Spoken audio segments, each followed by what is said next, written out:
Bonjour tout le monde, ravi de vous retrouver sur cette chaîne. Au programme de cette séquence, nous allons nous intéresser à l'euro-million et plus particulièrement à ces titres qui reviennent souvent à la première page des journaux et des sites internet tels que Euro-million, c'est 7 numéros qui sortent le plus souvent. Régulièrement, certains journalistes nous expliquent comment, soi-disant, booster nos chances à l'euro-million. On peut par exemple lire qu'il suffit de s'inspirer des statistiques mises en ligne par la Loterie nationale et qui révèlent quels sont les numéros qui sortent le plus souvent. On apprend ainsi que les 5 numéros les plus chanceux seraient les numéros 50, qui a été tiré 122 fois, le 44, le 10, le 19 et le 4. Par contre, on nous recommanderait d'éviter les numéros 46, 41, 33, 32 et 48. Et pour les étoiles 8, 9 et 3 seraient les plus fréquentes. Ces raisonnements sont 100% faux. Certains journalistes n'ont visiblement pas compris la différence entre probabilité et statistique.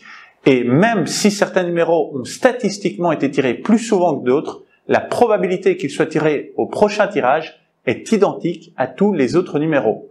Pour peu, évidemment, que toutes les boules soient identiques, ce qui est un préalable pour un jeu de hasard organisé par l'État. De même, les numéros les moins souvent tirés ont exactement la même probabilité que les autres d'être tirés au prochain tirage, ni plus ni moins. Par ailleurs, on peut tirer toutes sortes de statistiques basées sur les tirages passés, comme par exemple les numéros qui seraient les plus souvent tirés ensemble.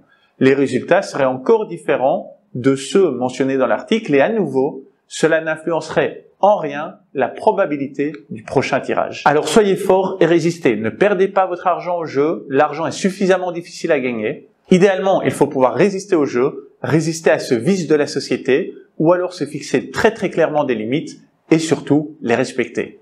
Certaines personnes jouent sans maîtriser la notion de probabilité et c'est dommage.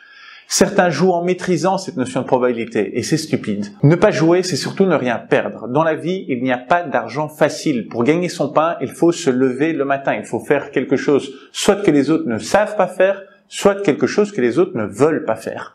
Dans aucun cas, ce n'est facile. Alors soyez courageux. Les jeux de hasard sont extrêmement addictifs, d'où l'importance de ne jamais commencer à jouer. Courage! Merci d'avoir regardé la vidéo. Si vous avez appris quelque chose, n'hésitez pas à mettre un like sur cette vidéo. Vous pouvez aussi vous abonner pour être informé de la publication de nouvelles capsules. N'hésitez pas non plus à me contacter si vous avez des questions ou des idées pour de nouvelles séquences. Allez, merci et à bientôt.